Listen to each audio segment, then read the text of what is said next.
Hola Troopers, les habla su Sith favorito, Darkmaul 946. Ya sabes lo que esto significa, así que prepárate, porque la hora 3 comienza ya. Come and get it.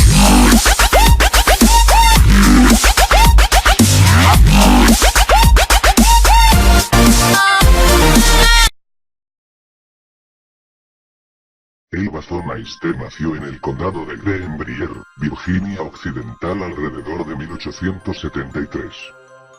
Poco se sabe sobre sus primeros años en el condado Richlands.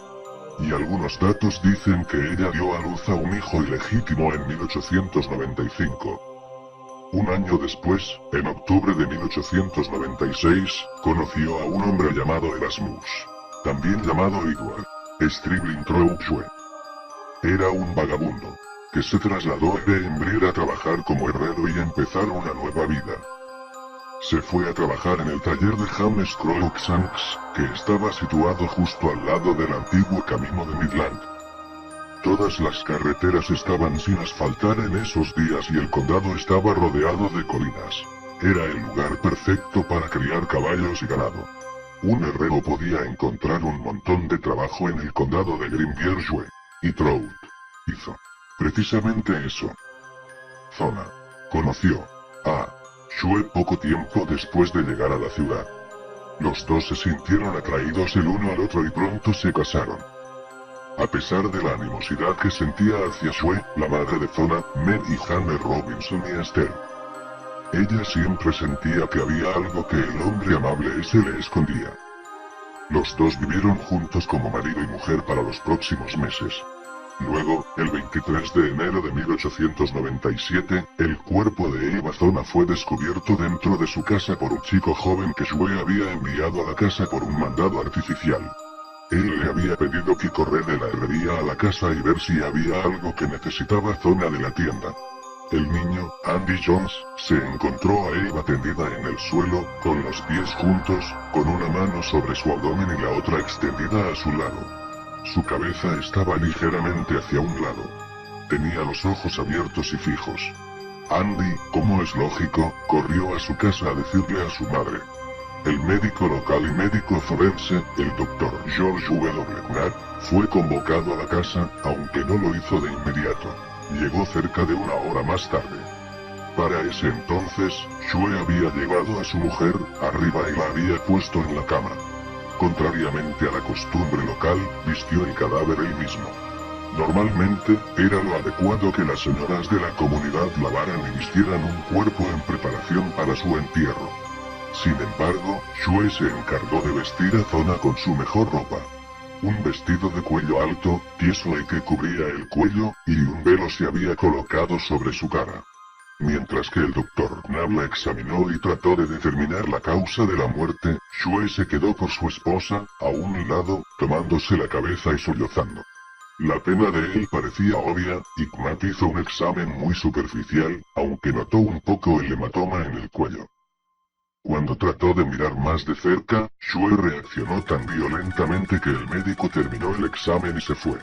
Inicialmente, enumeró la causa de su muerte como causado por debilidad por el parto, pero se desconoce si Elba Zona estaba embarazada o no, pero durante 2 semanas antes de su muerte, Knapp la había tratado de problemas femeninos.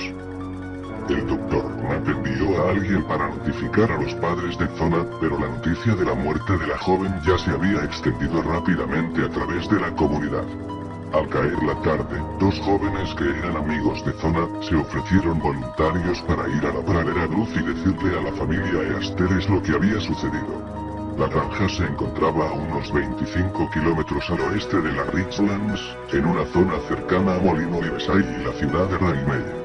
Vivían en una zona aislada de casas dispersas y granjas en el lado montaña Little Sway. Cuando se enteró de la noticia de la muerte de su hija, María Esther, su cara se ensombreció. Ese diablo la ha matado, dijo. El sábado, 24 de enero, el cuerpo de Eva fue preparado para el transporte hasta la casa de sus padres en un ataúd. Un puñado de vecinos presidió el movimiento y acompañaron a Troughue a la granja en la montaña. Él mostró extraordinaria devoción hacia el cuerpo, manteniendo una vigilia en la cabeza del ataúd abierto durante el traslado. El cuerpo fue luego velado en la casa de los Yaster. Este evento duró todo el día domingo, durante toda la noche y hasta el momento para el entierro, el lunes. Dio así a vecinos y amigos la oportunidad de rendir sus últimos respetos y dar consuelo a los afligidos. Los que vinieron a presentar sus respetos durante el velatorio señalaron algunos comportamientos bastante extraños por parte de Shue. Pasaba de tristeza abrumadora a una actitud maníaca. No permitió que nadie le acercarse al ataúd, sobre todo cuando estaba colocando una almohada a un lado de la cabeza y con un paño enrollado en la otra. Explicó que quería ayudar a Elba a estar más tranquila.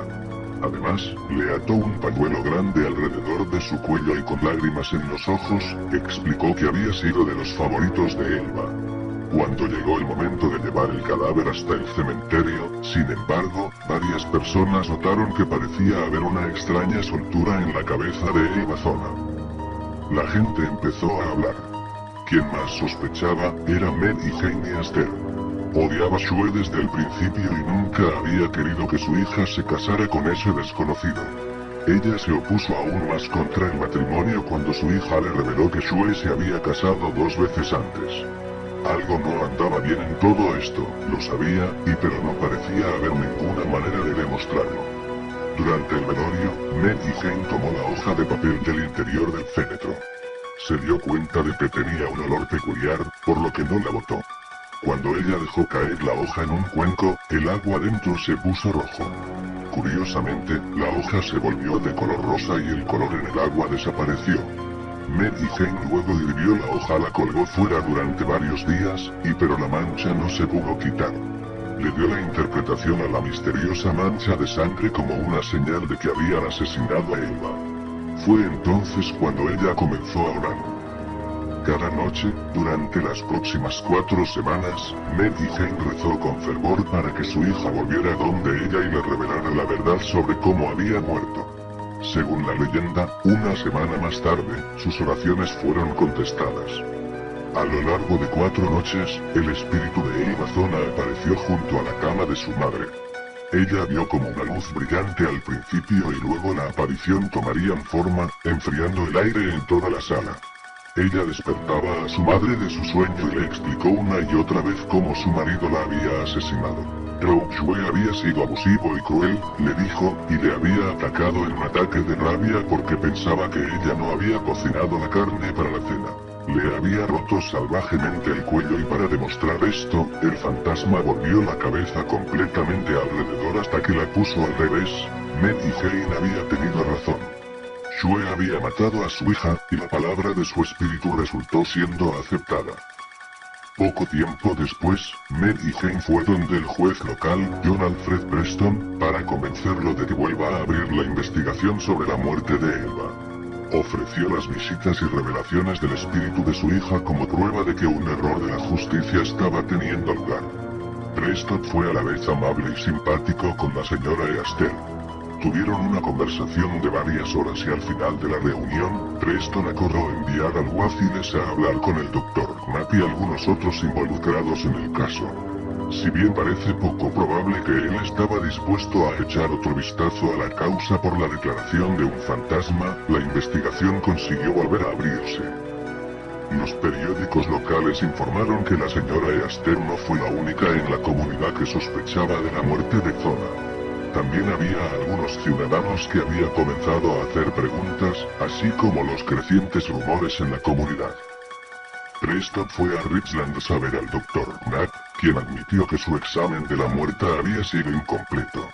Los dos estuvieron de acuerdo en que la autopsia aclararía las cosas y confirmaron negar que las sospechas persistentes. También les daría una mejor idea de cómo murió Elba Zona Shue y levantar las sospechas sobre Shue, si es que era inocente. Días después, se ordenó la exhumación del cadáver y un jurado investigador fue montado.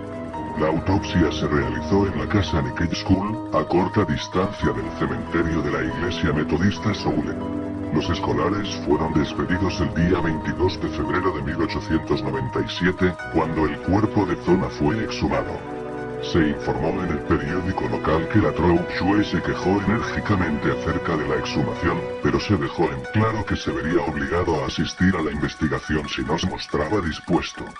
En réplica, respondió él que sabía que sería detenido, pero no serán capaces de probar que lo hizo.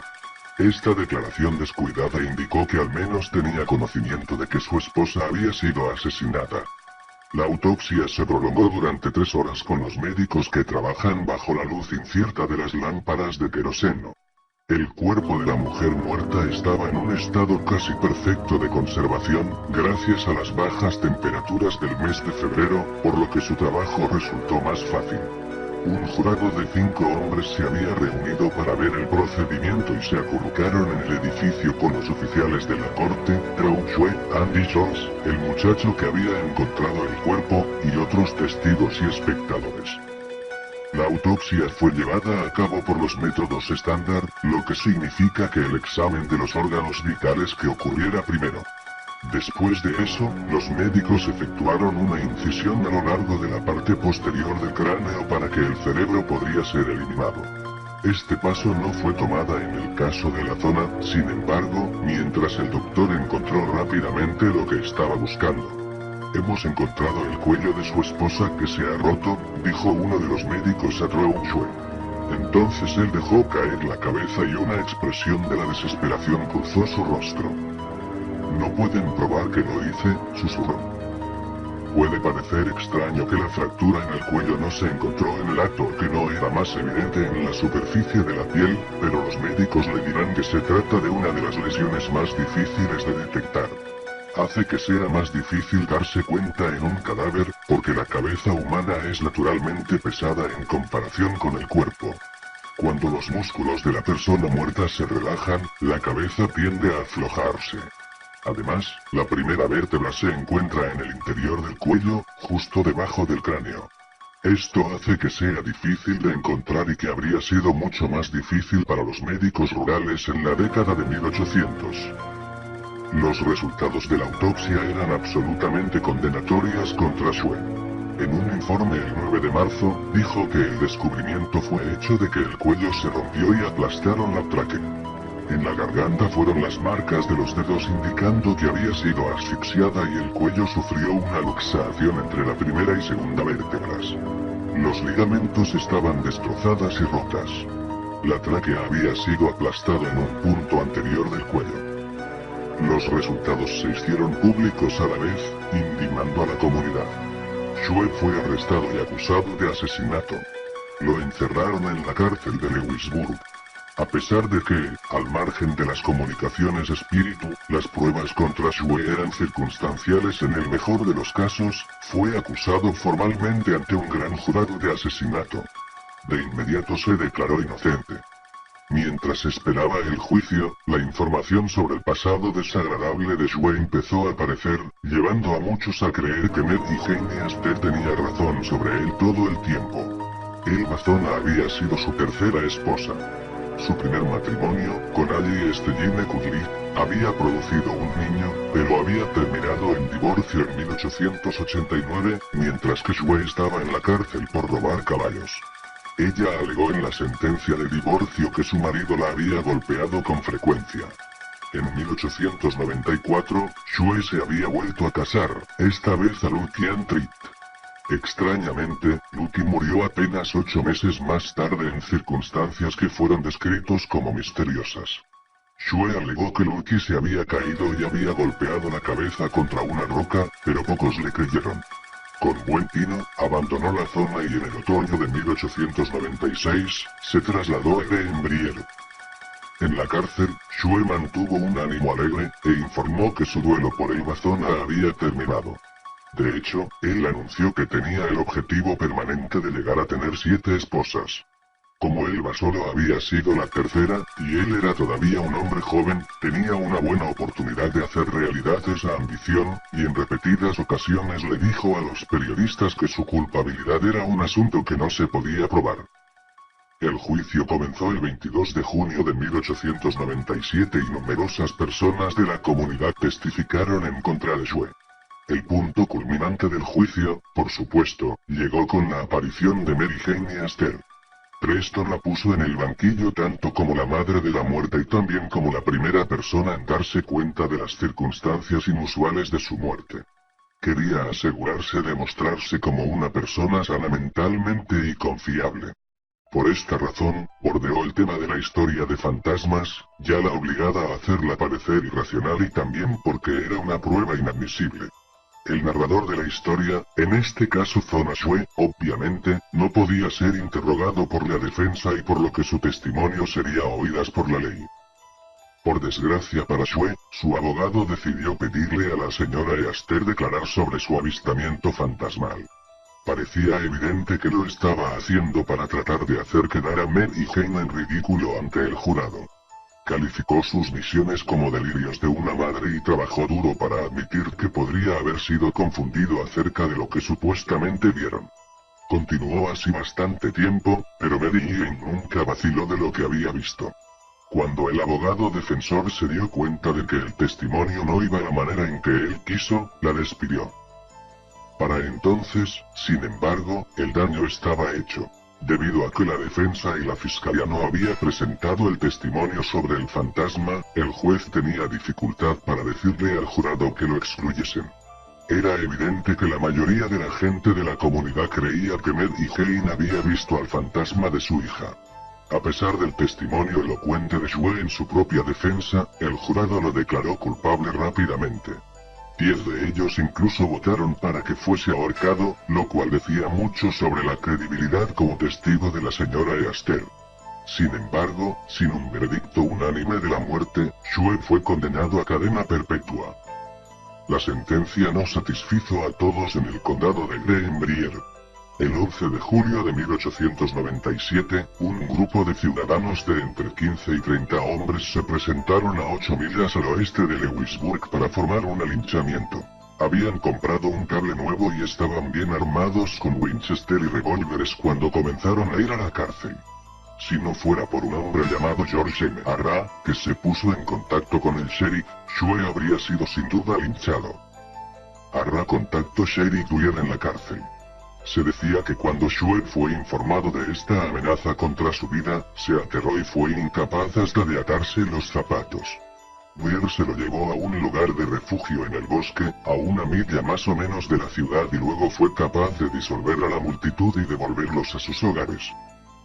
Shue fue trasladado a la penitenciaría del estado de West Virginia en Moundsville el 14 de julio, donde vivió durante los próximos 3 años.